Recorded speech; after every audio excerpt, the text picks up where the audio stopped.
አማራ ክልል ላይ ከሚታወሱ ታሪኮች ውስጥ አንድ ሰኔ 15 የሚባል መጥፎ ታሪክ አለንና እንዴት ነበር የሚያስታውሱት? ለምንድን ነው የተከሰተው ብለው ያስባሉ? እርስዎ ደግሞ ከለውጥ ማግስት ስለነበረ ከኢትዮጵያ ፖለቲካም ጋር ያለው ተጽዕኖ ቀላል የሚባል አይደለምና እንዲሁም ደግሞ አሁን የአማራ ክልል ያለበት ሁኔታ ምን የሚታወቅ ነው። ለአሁን ላለበት ሁኔታ አስተዋጽኦስ ያበረከተ ነበር ብለን መውሰድ እንችል ይሆን? የሰኔ 15ቱ ክስተት መነሻው አድርጌ የምወስደው ቤዚክሊ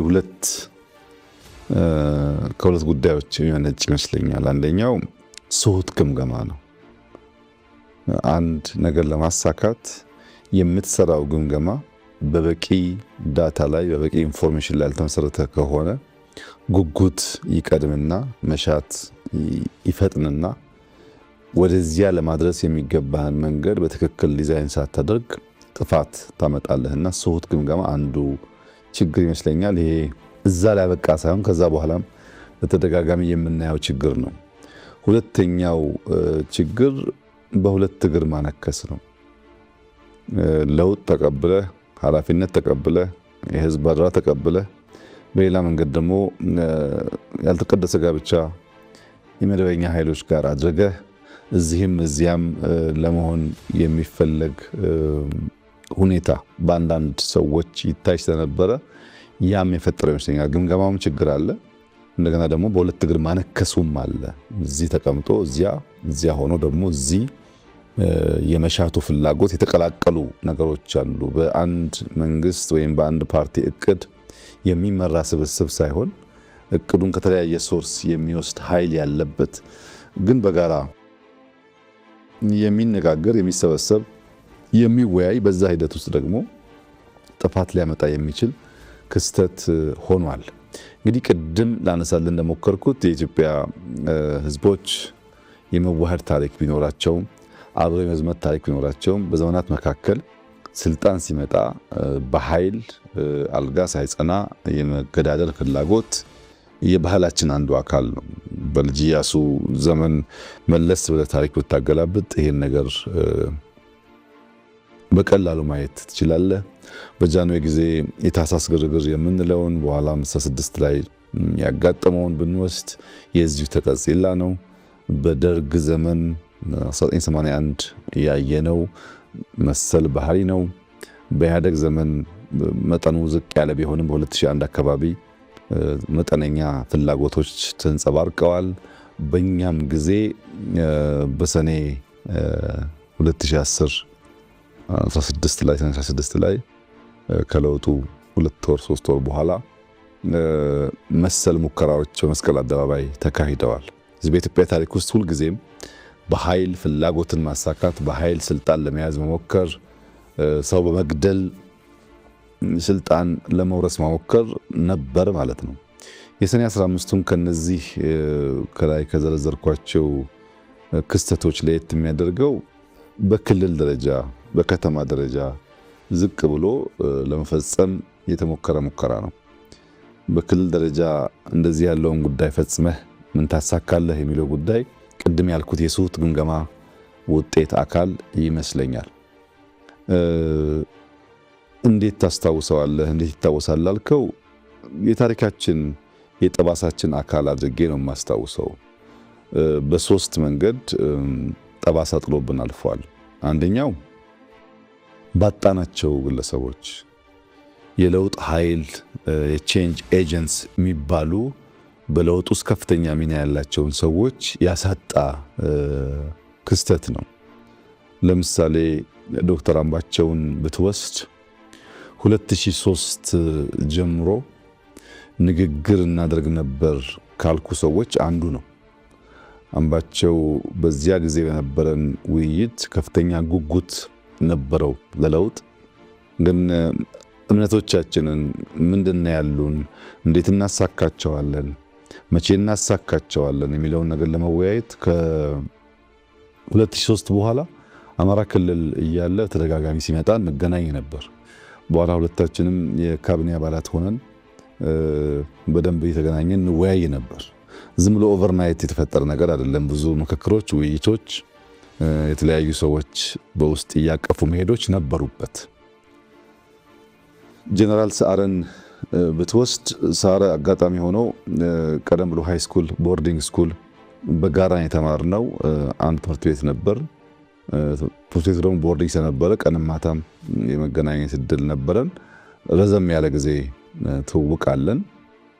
በኢትዮ ኤርትራ ጦርነትም ከዚያም በኋላ ባሉ አጋጣሚዎች አልፎ አልፎ የመገናኘት የመነጋገር ልምዶች ነበሩን፣ ቅርብ ነበረን።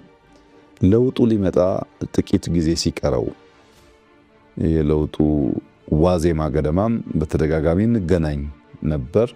በተለይ ግን በተለየ መንገድ እንዲታወስ ከማስታወስበት አንዱ ነገር ታስታውስ እንደሆነ የጠቅላይ ኤታማዦር ሹሙንና የደህንነት ኃላፊውን በአንድ ጀንበር ለማንሳት የነበረው ውሳኔና የለውጡ አካል ከመጀመሪያው ከእቅዱ ጀምሮ የተሳተፈበት ብቸኛው ሰው ሰዓረ ማለት ይቻላል።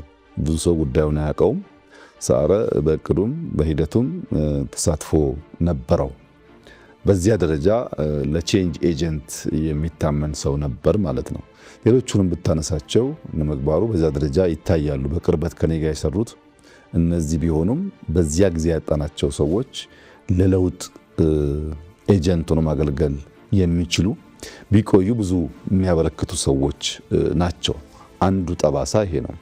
ሁለተኛው በኢትዮጵያ ፖለቲካል ትምምን ውስጥ የፈጠረው ጠባሳ ነው። ፖለቲካል ትረስት በጣም እንዲቀዘቅዝ አድርጓል። በሰዎች መካከል፣ በቡድኖች መካከል አብረህ እየኖርክ አብረህ እየሰራህ አብረህ እየተሰበሰብክ የመተማመን ዝንባሌው በእጅጉ እንዲቀንስ አድርጓል። ያም በጣም መጥፎ ጠባሳ ነው። አብረህ ስለ ሀገር ከምትመክረው ሰው አደጋ ያጋጥመኛል እያሰብክ መምከር በእጅጉ ትምምንን የሚቀንስ ጉዳይ ስለሆነ እንደ አንድ ክስተት ጠባሳ ሊታይ ይችላል። ሶስተኛው ባህል ነው። የኢትዮጵያን የፖለቲካል ባህል አበላሽቶታል። ቀድሞ የነበረ ነው፣ ያን አስቀጥሏል። ከንግግር ከውይይት ይልቅ በመሳሪያ በጉልበት ግለሰቦችን በማፈን በመግደል ስልጣን ማረጋገጥ መጎናጸፍ ለመሞከር ያለው ልምምድ የሚያስቀር መሆን ሲገባው የሚያስቀጥል መሆኑ በሶስተኛ ደረጃ በጠባሳነት አየዋለሁ። ክስተቱ ይበልጥ የሚያሳዝነው እና አሁንም ቆም ብለን ማየት የሚገባን ገዳይም ሟችም ሁለቱንም ኃይሎች በጀግንነት ያወሳ የፖለቲካል ዲስኮርስ የታየበት ነው። ይሄ በኢትዮጵያ ታሪክ ውስጥ እስካሁን ያለንበት ውጥንቅጥ ታሪክን እንዳለ አስቀምጦ ከመልካሙም ከስህተቱም መማር ሲገባ ታሪክን እየመረጥክ ታሪክን እያንሻፈፍክ ታሪክን በፈለከው መንገድ አድርጎ የማቆየቱ ጉዳይ አሁን ላለንበት አጠቃላይ ውጥንቅጥ ዋናው መሰረት የዚያ የትርክት ስብራት ጉዳይ ነው።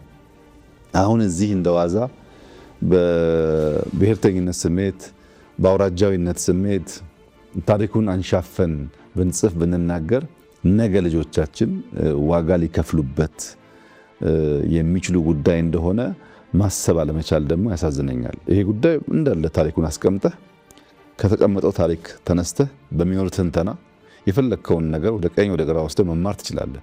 ታሪኩን ማዛባት ግን እምብዛም ጠቃሚ አይደለም። ዛሬ ብቻ ሳይሆን ነገም ዋጋ ያስከፍላል፣ ትውልድ ዋጋ ይከፍልበታል።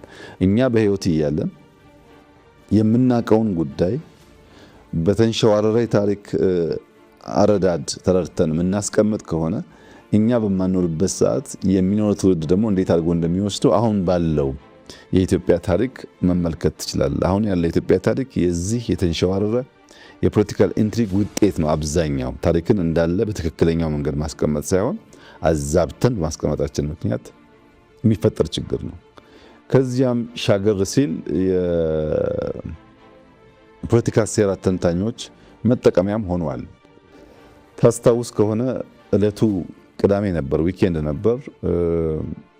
ማምሻ ላይ ነበረ ይሄ ጉዳይ የተፈጠረው እና እኔ እዚህ ቢሮ ቆይቼ ከቢሮ ስወጣ መረጃ የሰማሁት እና ለሚዲያ ምን ነገር አለበት የሚል ሐሳብ መጥቶ የሚዲያ አካላት ይጠሩ ብለን ፋና፣ ኢቢሲ፣ አሚኮ ተጠርተው ነበር።